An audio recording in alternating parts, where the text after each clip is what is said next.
While I'm waiting for some paint to dry, I wanted to practice welding a little bit more. You recall when I tried to weld that first piece of metal on, I had a terrible weld on it. And there was a lot of reasons. The tip was too large for the small wire. The metal was not joined properly. The metal was not grounded properly. I had not ground bare metal on either side of the weld so that when the two pieces of metal touched each other, that they would go metal to metal. I don't know how much that matters, but it probably does. But also, I looked at the card, and I think there's a typo on this card. This card supposedly gives guidance for what to set your welder at, and the synergic settings should match this. So for mixed argon gas, for 18 gauge wire, you should set your speed to 253. That's what I got, and it should set the welding to 15.9, the voltage to 15.9, but my voltage is 17. On the pure gas, pure CO2, they list the voltage as 17, but if I change the gas,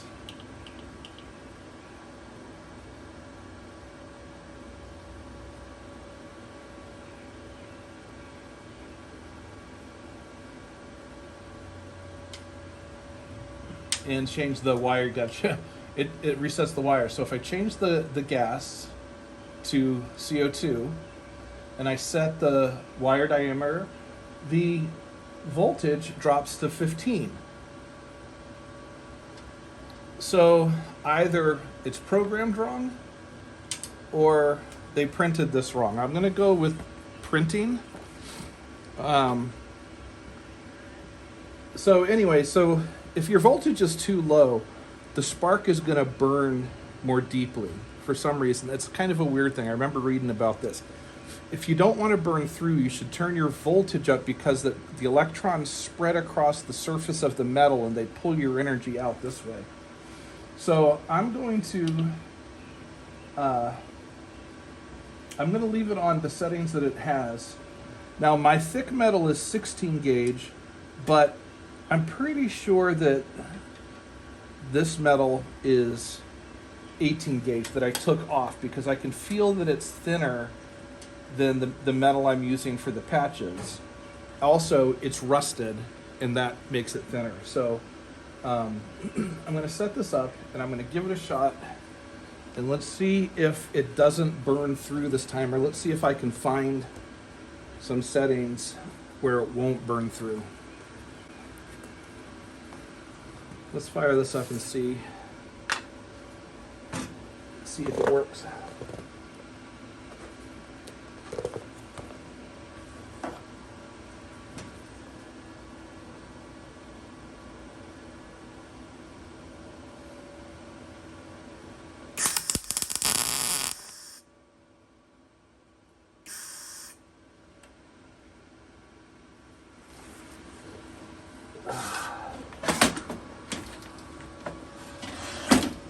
I need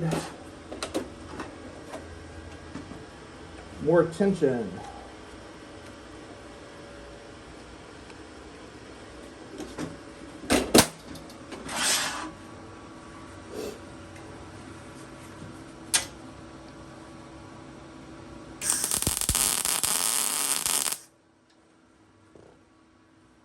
All right.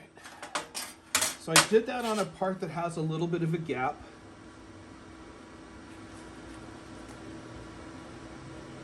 And that actually worked pretty well. It didn't penetrate all the way through on either. The first one that I kind of messed up on worked good. This one, I guess there's a little overlap. I'll try it up here a little further because there is definitely a gap up there.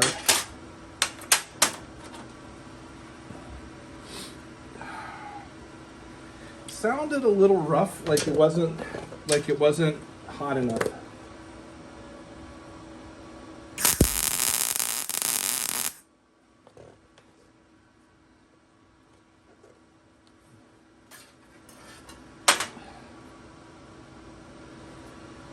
So I don't know if you can see right there. That's pretty good.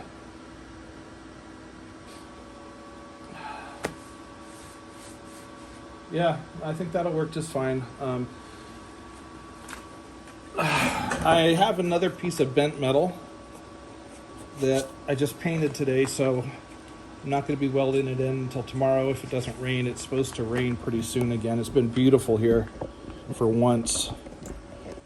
Anyway, got a little bent piece of metal. This is to go to finish closing the gap, and it's bent because the ledge is below the edge of the floor pan on one side, but not on the other. So I took this to the maker space and I bent it out, and then I hammered out the part on the side that I wanted to be flat. So I just painted that. We'll let that dry, then we'll add it to the camper, and we'll see how it goes from there. All right, hopefully this is working good. I'm going to weld in the second piece of metal today, maybe more, as much as I can stand. This is the piece that I bent. Oh, I did it again. Oh, no, I did it right. I thought I had, at first I punched the holes on the wrong side, so I did it again this morning, and then I thought I had spray painted the wrong side, but I got it right. So this piece goes in here and sits down like that, but because it doesn't fit flat, I am going to try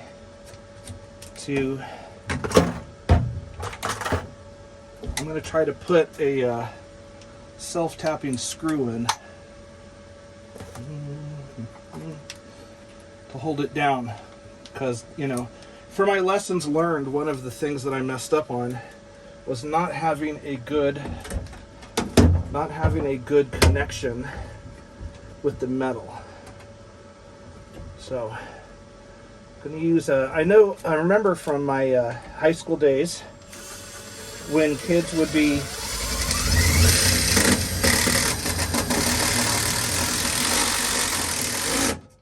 do sheet metal work in the car shop, because we had a car shop at my high school. They would rivet the metal into place. I had done a few screws, but I didn't have it in the right position, but that's much better. I should be able to weld right there. I'm going to now try using a smaller sheet metal screw so it doesn't poke out as far underneath. I don't know if this will actually work. Hopefully the threads will be long enough to reach through and pull the metal together. We'll see. Let's give it a shot.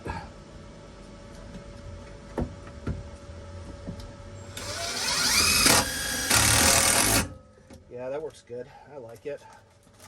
I like it.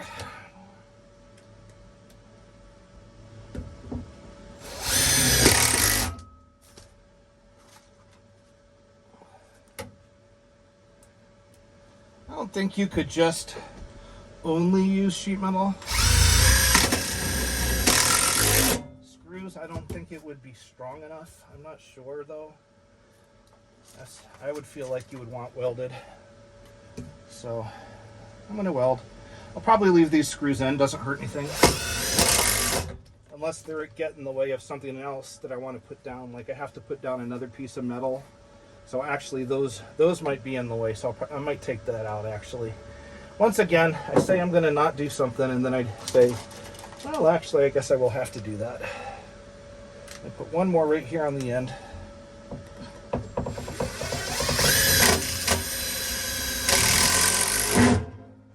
Good. Yeah, those certainly are strong. I mean, I suppose in a pinch you could get away with just using those. I remember I worked at a Ford dealership and I saw them putting in a bed cover, and they were using just self-tapping screws. Same with a mirror. They were mounting a mirror and they just used self-tapping screws, and I'm like, wow, really? That's the way it goes? All right, let's get ready for the welding. Need some new lenses.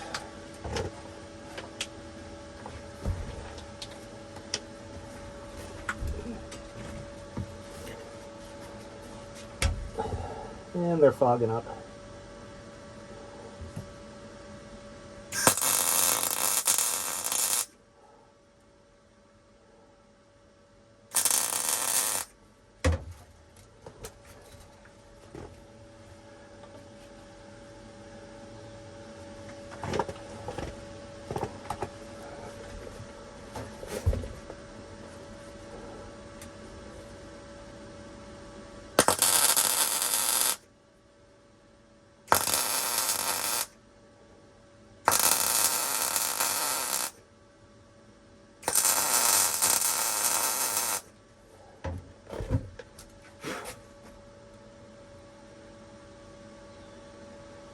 Not burning through. That's a positive sign.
I think I'm getting, something's not, I think it's because I still have a gap.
Those last two worked out good. It was getting burned through on these first ones.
Let me grind off the tops of the welds, see what it looks like underneath.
Well, I mean, obviously I'm still a beginner, so I'm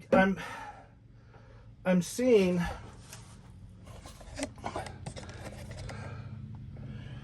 in the spot it's burning away at the sides of the spot. I guess I'm gonna have to watch another video on spot welding technique, because I've tried just going in the middle and letting it fill, and I've tried going around the rim, and neither way seems to work real well for me at the moment. I'm going to leave those self-tapping screw holes for now. I'll fill those in probably from underneath with putty, because I'm going to be putting a bracket of metal over the top as well as underneath, so I'm not sure. I'll wait until I'm done with that before I see what has to be filled in again. Onwards. That's that piece of metal in. That's two. All right, I'm down to the last couple of pieces of metal for the propane tank floor pan on the inside. I'm trying something, I don't know if it'll work, but I drove a self-tapping screw in, and I've connected the ground to that screw. I'm thinking that'll make good contact with both the patch and the base metal. I'm hoping that's the case. If not, I'll have to do something else.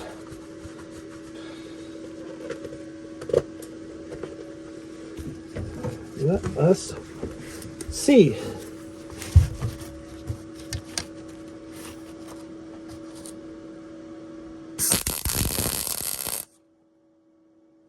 Oh, fire.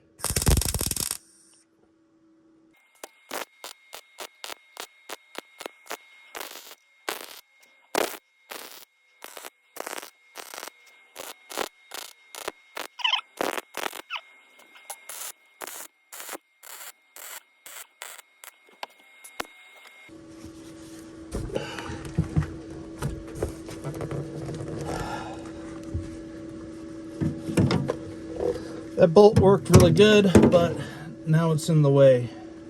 Let's see if I can ground it here on this piece, see if that works.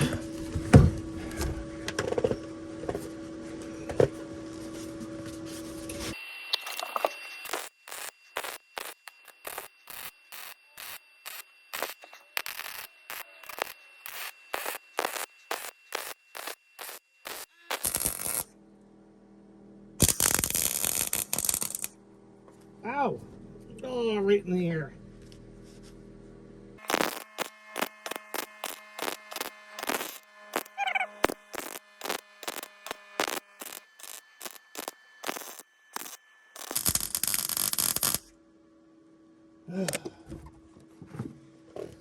Woo!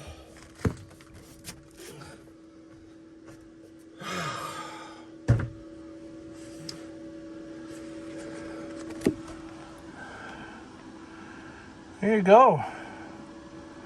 Maybe I'll put a couple more pieces on spots on this side, but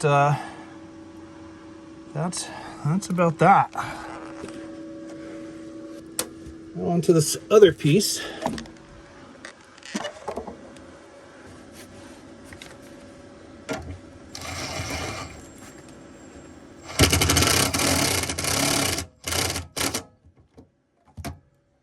Well, that wasn't exactly where I wanted it.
I absolutely can live with that.